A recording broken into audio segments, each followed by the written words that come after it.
This is B Sparrow and BuzzzTweet Radio.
Hey everybody, what's up? It's your girl B Sparrow, BuzzTweet Talk Radio. How y'all doing today? I am doing just fine. I'm happy to be amongst the living. And if you are within the sound of my voice, I'm thankful that you are amongst the living too. How y'all doing today? I got so much that I want to talk about, y'all, because I really do believe that we are living in a paradigm. Paradigm. Y'all know what a paradigm is. It's a typical example or pattern of something, like a model, a pattern of something. And right now, I believe we're going through the pattern of the 10 plagues on Egypt. I believe that wholeheartedly that we are going through a paradigm. I have articles that I have to pull up, but I already have them up. But you just look around you. We have coronavirus. We have monkeypox. We have paracavirus. We have new cases of polio. I was looking at the news the other day, and doctors are recommending that people get the polio virus. Re-emerging diseases all over the place. And why do we think this is making a comeback? According to verywellhealth.com, in the past century or so, humans have fought and won their fair share of battles with the disease. Vaccines defeated smallpox, antibiotics conquered scarlet fever, and insecticide scaled back mosquito borne illnesses. Despite these successes, though, some diseases appear to be making a comeback. Outbreaks of measles, mumps have made more than a few headlines of late. For example, while the reasons behind the rise and fall of diseases are often complex and difficult to pin down, here are a few key reasons behind why some of these diseases are resurging. Mhm. They are resurging and they are resurfacing. Vaccine refusal, one of the greatest public health achievements in history. Vaccines are created for the massive decline of potentially dangerous diseases like measles and polio. Although the majority of families embrace vaccinations, a growing number appear to be delaying or foregoing vaccines altogether due to misunderstanding of safety, effectiveness, and necessity of vaccination. Well, what the hell do you expect for black people when you guys have been using us for guinea pigs since day one? Look at Sarah Bartman, what y'all did with her body parts. And look at the Tuskegee Airmen, what you inserted into them, trying to test some stuff out using us as guinea pigs. In Texas, for example, the number of students with non medical exemptions to school vaccine requirements has skyrocketed from just 10,404 in 2007 to 52,756 in 2017. What do y'all, I don't know what you guys expect from us. I really don't. Because all you do is use us as guinea pigs. Granted, I took the vaccine. I took the COVID vaccination. I didn't want to. I really didn't, but I took it because they kind of sort of gave me an ultimatum. I needed surgery, right? GW Hospital called me up one day and told me that the only way that I could get the operation is that I have surgery. Is that if I take the vaccine, the COVID vaccine.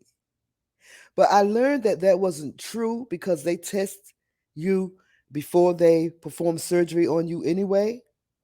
But I went on and took the vaccine. I went on and took it anyway. I don't know what's going to happen, but I took a chance because I needed the surgery. And by the time they told me that, well, the doctor that was performing the surgery, by the time she told me, well, you don't necessarily need to take the vaccine because we're going to test you anyway, but I recommend that you get it and da da da da da. So I just went on and got it. I have two so far. My booster shots are scheduled for December. My next shot is scheduled for December. But like I'm saying, there's so many diseases that are emerging. The overall vaccination rate for measles in Texas held fairly steady between 2007 and 2017, with a rate of about 97% for students.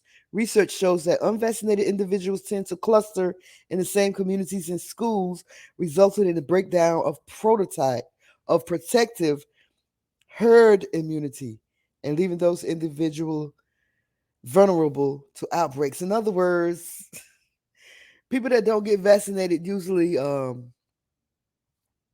hang around one another. Is that what you're saying? My dad got vaccinated. He still caught COVID.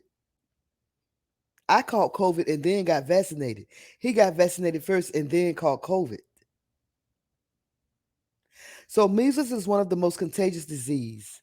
It was officially declared eliminated in the United States in 2000, but since then, dozens of outbreaks and thousands of cases have been reported, including an outbreak involving Disneyland that led to more than 300 cases in the United States and Canada. Mm, mm, mm. So you see, y'all, we are living in a paradigm. I believe that wholeheartedly.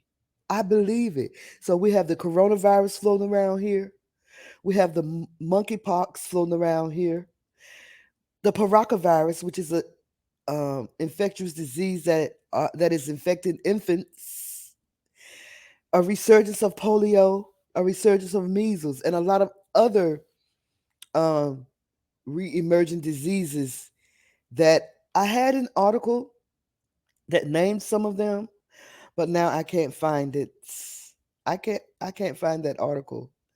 They said some of the reasons for a rise in these diseases is vaccine refusal. We talked about that. Waning or insufficient immunity.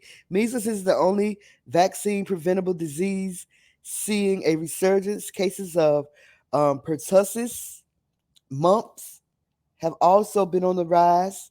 And while vaccine refusal is certainly a factor, there's another called potentially at play, and that's insufficient and waning immunity. Many of the individuals involved in recent outbreaks of mumps and pertussis have been at least partially vaccinated. Does that mean that the vaccine doesn't work? Not exactly. Monkeypox is spreading at an alarming rate also. It has been said that you can spread monkeypox by passing money. Money.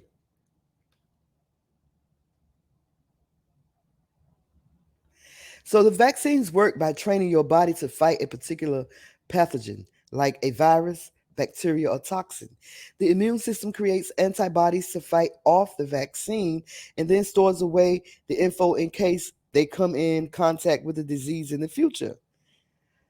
It's a powerful tool, but it's not like flipping a switch. Vaccines don't guarantee immediate and lifelong immunity for everyone who gets them, and the same is true for wild infection of disease. Y'all, we are living in end times. The Most High are sending plagues, the same as He did Egypt, because of our disobedience. And the United States of this here America, woo. So, I mean, I know people are disobedient everywhere, but in the United States, it just seems like we are living in Babylon. The days of Noah are upon us, as in the days of Noah and as in the days of Egypt are upon us. Speaking of Egypt, I want to talk about the golden calf that Aaron erected for the Israelites in the desert. Let's talk about it because a couple of weeks ago in London, the 2022 opening ceremony for the games thrilled people with a fiery journey from dark to light, but people were left baffled at this. People were left baffled. The audacious multicultural opening ceremony of the Birmingham Commonwealth Games 2022 thrilled with a show that dared to look at the dark past while looking forward to a positive future, y'all. Thursday night's show threw a subtle yet profoundly moving spotlight on the horrors of colonialism, slavery, and homophobia while looking forward to a mere hopeful and tolerant future. I don't know what worshiping this bull has to do with those things. Has to do with slavery or racism. I don't know. What does this have to do with it? Look at that. This is a mechanical bull that they brought out during the games in Birmingham, England. Look at it. I think it's scary, but it also brings to remembrance the golden calf in the deserts that the people wanted Aaron to erect for them because they didn't know where Moses was. Moses went up in those mountains and didn't come back. They didn't know where he was going. They didn't know whether he was coming back. So they begged Aaron to make them a calf. And when the people saw that Moses delayed to come down out of the mount, the people gathered themselves together unto Aaron and said unto him, Up, make us gods which shall go before us. For as for this Moses, the man that brought, for as this Moses, let me go back. I should be reading it from the Bible instead of my screen. For this man that brought us up out of the land of Egypt, we wot not what is become of him. Exodus 32:1. So they said, we don't know where Moses is. Make us a God to lead us. Make us a God to show us the way. Now they saw firsthand what the Most High can do. They saw it more than we can see it. What the Most High can do. They were in his presence. They were in his presence. So they knew what he was capable of doing, yet they still needed a golden bull to worship.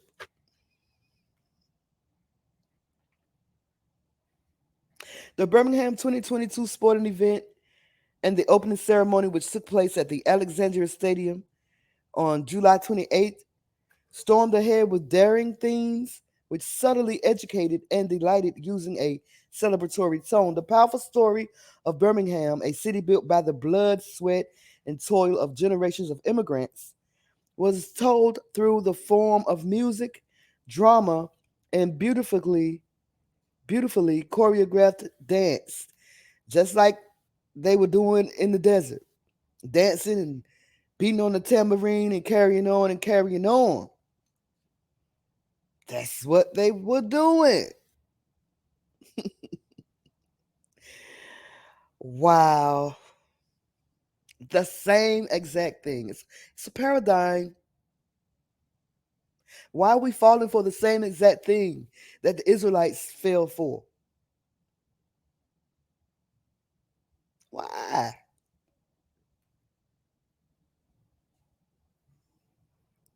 Mm, mm, mm.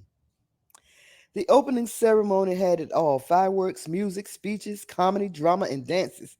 Local people in Small Health, um, Bordesley Green, Perry Bar, Alum Rock, Saltery, and Ward End even heard the roaring engines of the Red Arrows as the legendary jets flew towards the Alexander Stadium for a colorful and exciting display across the night. The skies of Birmingham dimmed and darkened, and twilight loomed in. The opening ceremony commenced with a powerful plea for unity in divided times. In times of darkness, we carry a dream of light that calls us all together.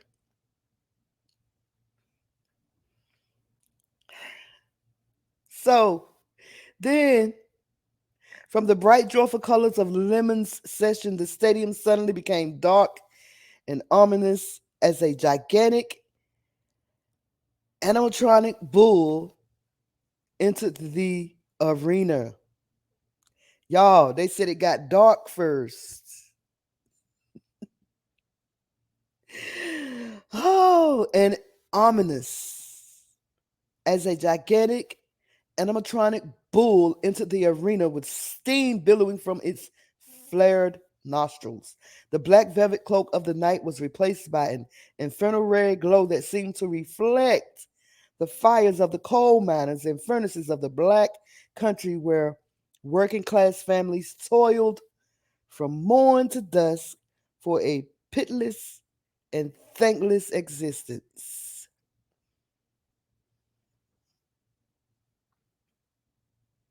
The dark and dank pollution churned out by the fatigued mills was referenced with the way the mechanical bull belched out steam and shrouded the arena like a creepy Victorian frog.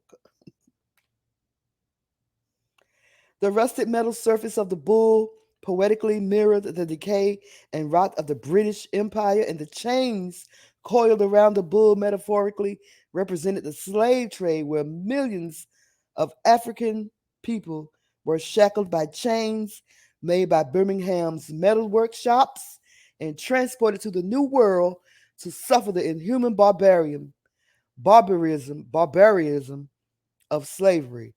But what they not telling you is those were actually Hebrews. The Africans were selling Hebrew people. They weren't selling their own people. They were selling Hebrew people that fled Jerusalem when all kinds of Russian um, police people, whatever you call them, Russian soldiers, when they started flocking. Remember, Jesus said, when you see Russian soldiers flocking upon Jerusalem, flee for the hills, flee for the mountains. He was talking about Africa. Flee to the mountains. That's what Jesus was talking about. When you see all kinds of soldiers encamping on Jerusalem, it's time to go. It's time to go. And that's what a lot of the Hebrew people did. They fled to the mountains of Africa, where they blended in because they had dark skin, just like the Africans, blended in nicely. And they probably you know, blended in with one another. They probably had relationships. But when it was time for the Atlantic slave trade to take place, they came at the Hebrews. Then they came at the Africans. It's a fact. That's a fact.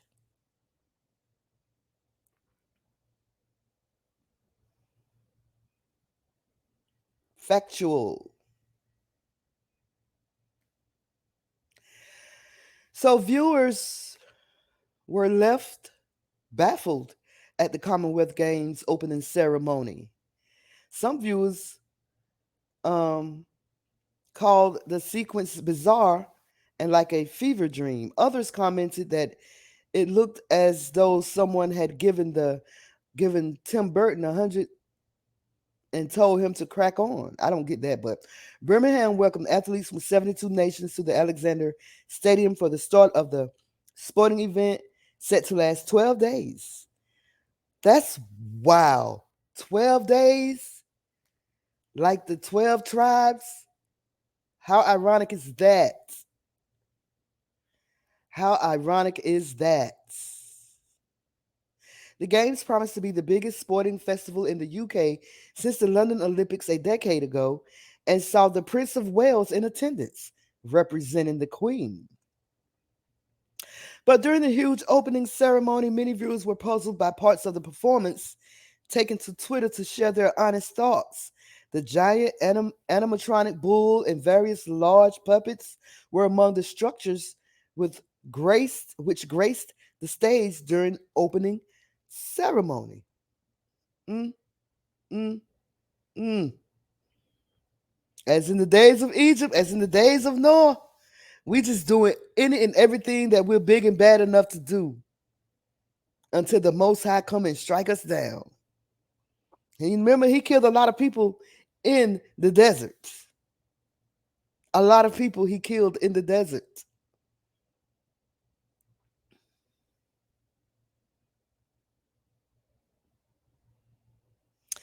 Peaky Blinders creator Stephen Knight was the executive producer of the extravaganza, or extravaganza, however you want to pronounce it, that left many scratching their heads.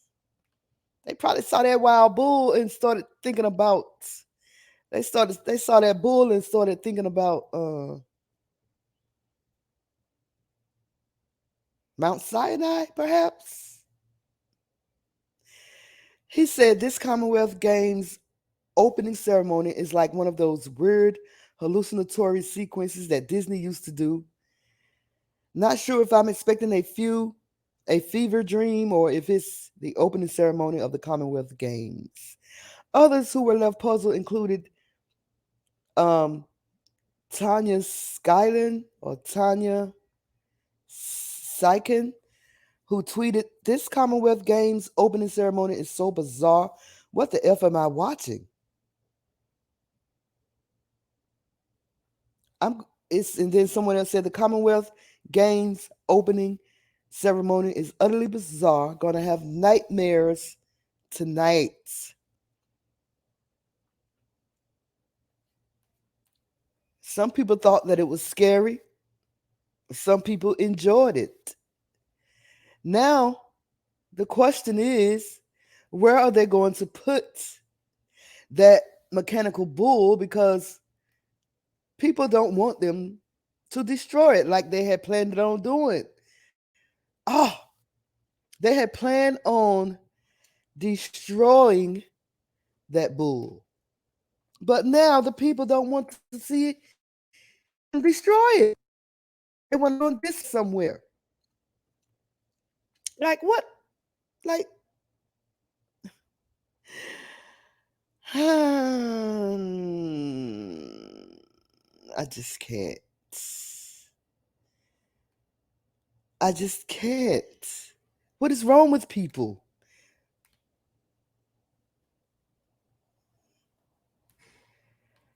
So, according to this article on The Guardian, the Raging Bull is to remain in Birmingham after Commonwealth Games. The sculpture will stay in the city center until September as search begins for a permanent home. The 10-meter high raging bull from the Commonwealth Games opening ceremony will remain in Birmingham City Center until the end of September. The City Council has announced as the public campaigns for it to be found a permanent home.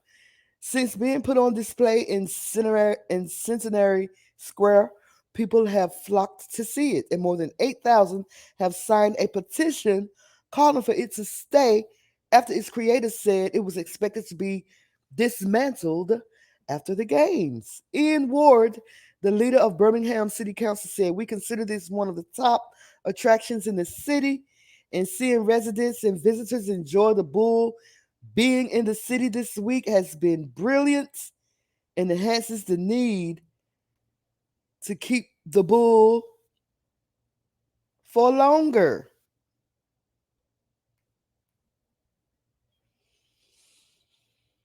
Hmm. Conversations are ongoing to determine where the bull can be housed permanently, but game organizers said it would have to be found a place indoors. We're glad he's staying for a bit, and that will also buy us some time to look at the options for of him sticking around for longer, said Martin Green, the game's chief creative officer. Ultimately, he needs to be kept indoors as he's reasonably high maintenance, so I'm sure we'll get some great suggestions and we'll pursue every avenue we can. And among the crowds among the bull this week was 70-year-old Barry Carter from King's Standing. "I've lived in Birmingham all my life, and to see something like this is fantastic. I think it's wonderful for the city," he said. "It's such an iconic piece. It should be preserved in some way, but whether it's feasible or not, I don't know. It was so impressive at the opening ceremony." He suggested the conference venue and Birmingham landmark Millennium Point as a potential home for the bull where it could be kept indoors. Wow, y'all. So, look, we are living in some crazy times. For instance, what do you think about Beyonce and her four horsemen apocalypse um, posing on the black horse, the red horse, the white horse, and the pale horse? I'm not going to talk too much about this because I know a lot of people have talked about it. I know the brother Steve Gilmore talked about it. Um, it's people say it's blasphemy. And I'm enlightened to believe that. It's blasphemy. And they talked about the lyrics on her new CD. Vulgar, very vulgar. Some of the pastors on YouTube covered it. The lyrics are so vulgar. I can't take it. I can't take it.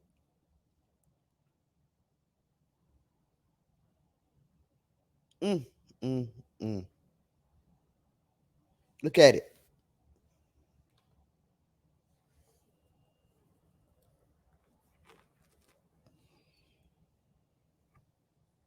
Just wow.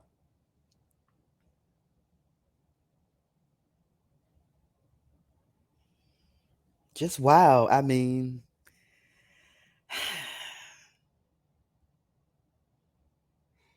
this should be enough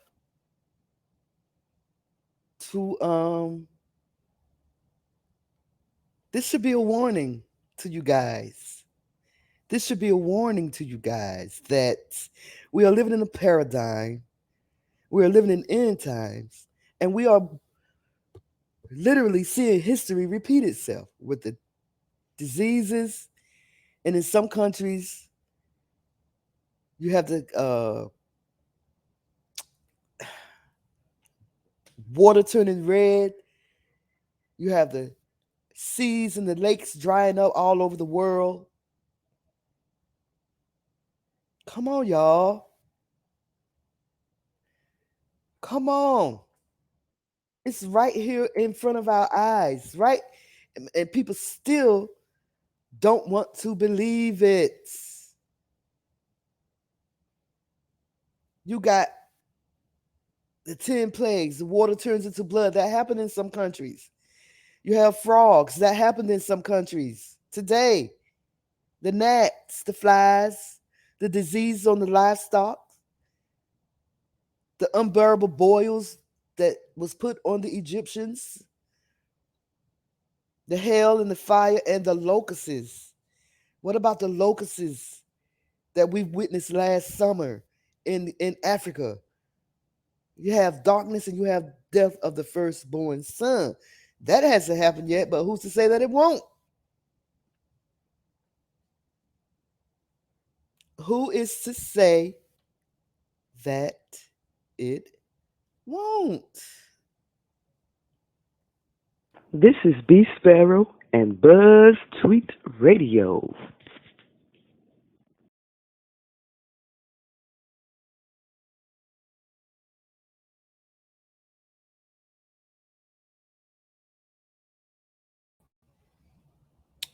Wow. So I just want y'all to be encouraged. I just want y'all to be aware, be alert. Ephesians 5:15 says, see then that you walk circumspectly, redeeming the time. You have to know what is going on in these end times, y'all. With that being said, please, I have two other channels that I would like for you guys to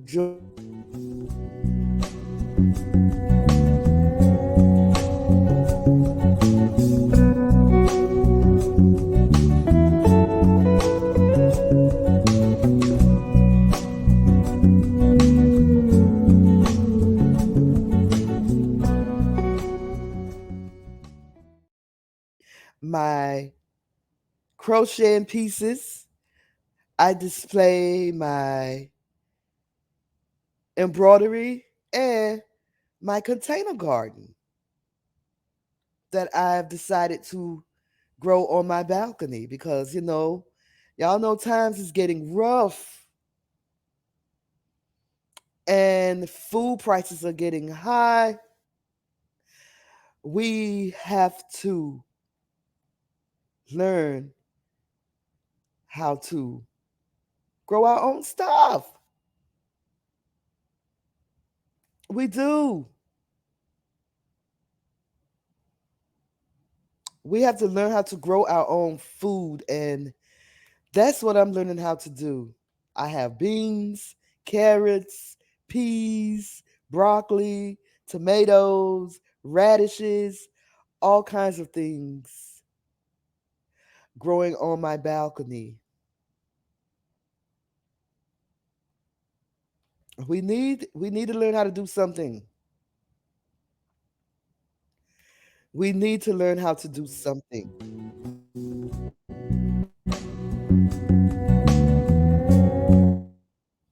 because like I said, times are getting rough. Times are getting crazy. So this is my it's called The New Thing. I initially started out by calling it something new, but if you type in something new, you see so many channels with that title. So I just decided to call it The New Thing. It's all about enjoying your life, trying something new, you know, doing new things, sharing your life with like-minded people. That's what it's about. I'm also a gamer, as y'all can see. This is my gamer headset for my Xbox. I love to game. People say that I'm too old to game, but I don't care what y'all say. I am a gamer. I am Grandma the Gamer on YouTube. Just type in Grandma the Gamer. If you are a gamer, come and game with me. I love to game. I play Grand Theft Auto. I play Sims. I play Overcooked. I have even started playing Fortnite. I have even started playing Fortnite, y'all. So join me on my two channels, Grandma the Gamer and The New Thing. Join me there, y'all. I would love to have you guys there. With that being said, please, please, please, please, please look out for one another. Please get yourself into a relationship with the Most High Yah. If you don't know Him, get to know Him. The Most High has quickened the time, and we don't have much time left. Get to know your Creator. He's waiting for you. He's waiting for you. Why not get to know Him? So, I'm going to go ahead and close this. I thank you guys for tuning in. I really appreciate you. I hope that you guys have yourself a wonderful day. Don't forget to join me later on today at 5 o'clock right here on BuzzTweet Talk Radio when my daughter do her first true crime episode. It's going to be awesome. So I want to see you guys there, 5 o'clock Eastern Time, BuzzTweet Talk Radio. It's your girl, B Sparrow. How about y'all holler at y'all girl? Okay? Okay. This is B Sparrow and Buzz Tweet Radio.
This is B Sparrow from BuzzzTweet Radio. Do me a favor, show your support.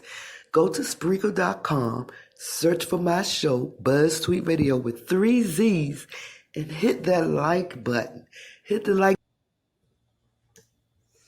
All right, y'all. Have a great day. Talk to you later. Bye.